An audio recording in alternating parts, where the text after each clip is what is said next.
Thank you.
Okay, bye.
Good morning.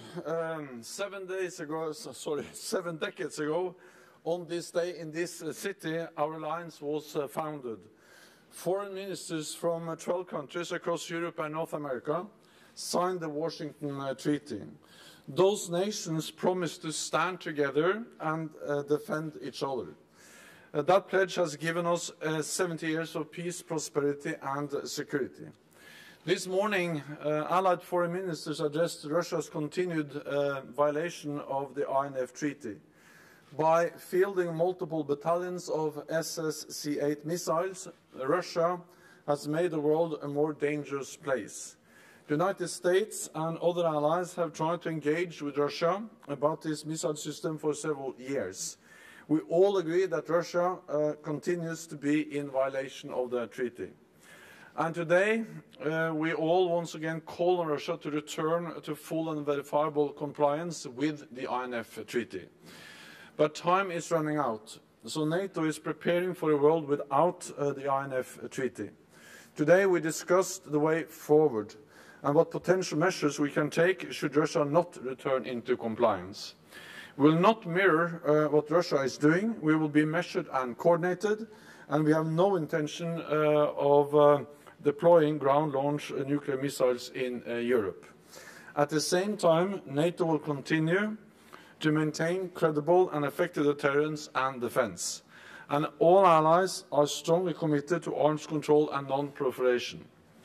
Russia's ongoing violation of the INF Treaty is a pattern of destabilizing behavior. Russia used force to illegally annex Crimea from Ukraine and continued its military build-up across the region. We call on Russia to release the Ukrainian sailors and ships it seized last year near the Sea of Azov. And we discussed what more we can do to enhance our security in the Black Sea region.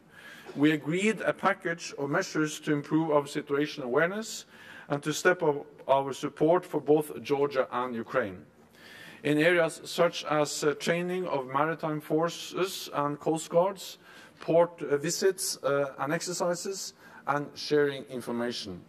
This will build on our already close cooperation. Right now, one of NATO's naval groups is on patrol in the Black Sea, and today it is exercising with Ukrainian and Georgian ships. So we will maintain our focus and our presence in this vital region. And with that, I'm ready to take your questions.